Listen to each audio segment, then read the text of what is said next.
गगन नाम का एक आदमी था। वह एक ऑफिस में काम करता था। फिर गगन का ट्रांसफ़र बंगाल हो जाता है। वह पहले राजस्थान में अपनी माँ और अपनी पत्नी के साथ रहता था।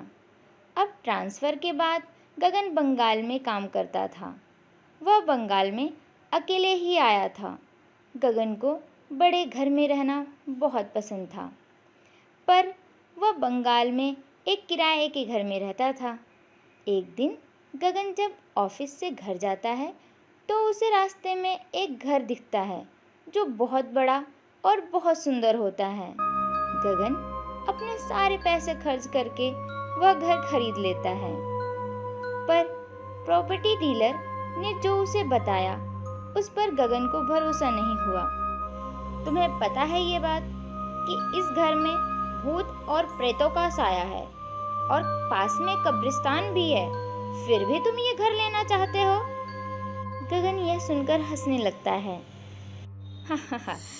अरे आप भी कहाँ इन बातों पर यकीन करते हो। चलो घर की चाबियाँ दो मुझे।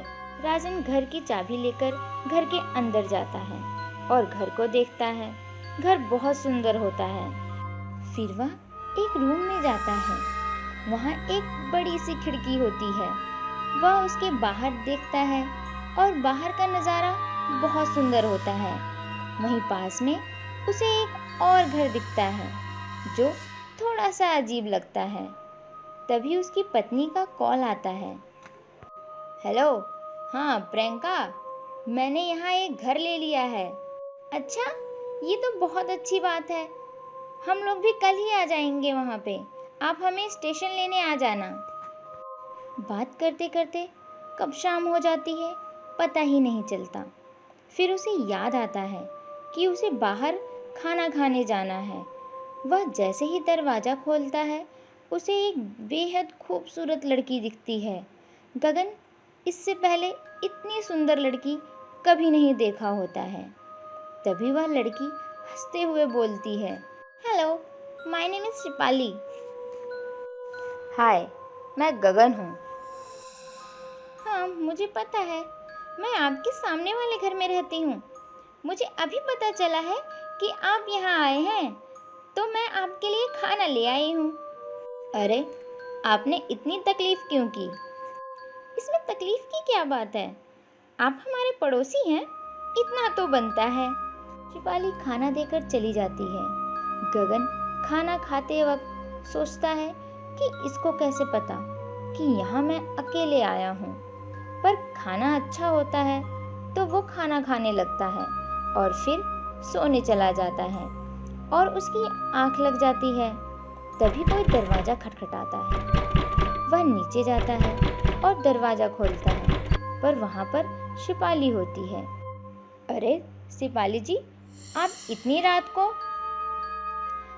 हाँ गगन जी, वो मैं अपना टिफ़िन लेना भूल गई थी। गगन उसे टिफ़िन देता है और सोने चला जाता है। फिर वह सोचता है कि इतनी रात को कोई लड़की ऐसे किसी के घर क्यों आएगी।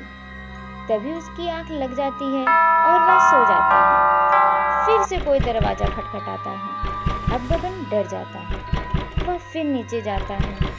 गगन डरते हुए पूछता है, कौन कौन है वहाँ पे? कौन? गगन दरवाज़ा खोलता है तो सामने फिर से शिवाली दिखती है। गगन देखकर डर जाता है। अरे अरे, आप इस वक्त यहाँ पर क्या कर रहे हो? अरे, आप इतने डरे हुए क्यों हो?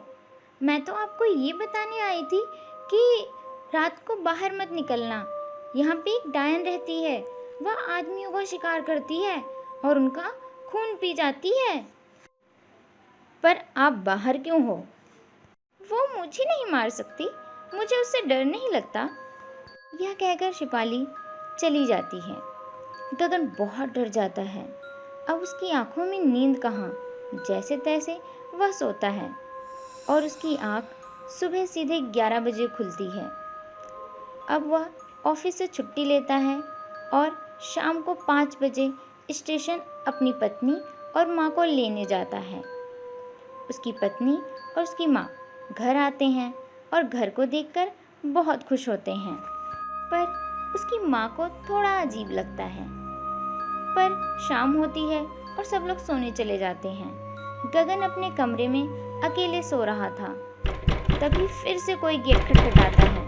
गगन नीचे जाता है तो उसे फिर से शिपाली दिखती है। अब वह घर के अंदर आ जाती है। तुम अंदर क्यों आ रही हो? तभी वह गगन को जोर से धक्का देती है और गगन जमीन पर गिर जाता है। देखते ही देखते शिपाली बहुत भयानक डायन बन जाती है। गगन को अपनी आंखों पर विश्वास नहीं होता। तभी डायन उसे हवा में उछाल देती है। गगन चिल्लाता है, रिक्वेस्ट करता है, मुझे छोड़ दो। पर वो डायन उसे हवा में और तेजी से उछाल देती है और सीधे जमीन पर छोड़ती है, जिससे गगन को बहुत चोट लग जाती है। डायन अपनी शक्तियों का इस्तेमाल जैसे ही गगन पर करने जाती है, ये क्या, उसकी शक्तियाँ तो रुक जाती हैं। ये कोई उसकी शक्तियों को रोक लेता है। यह कोई और नहीं, उसकी माँ होती है। उसकी माँ के हाथों में एक दुर्गा की मूर्ति होती है, जिससे डायन की शक्तियाँ काम नहीं करती। तभी डायन बोलती है, ये मेरा घर है, मैं किसी को नहीं छोड़ूंगी, चले जाओ यहाँ से। यह बोलकर वह डायन गायब हो जाती है। फिर गगन अगले ही सुबह वह घर छोड़कर अपनी फैमिली के साथ वापस चला जाता है और अपना ट्रांसफ़र भी करवा लेता है।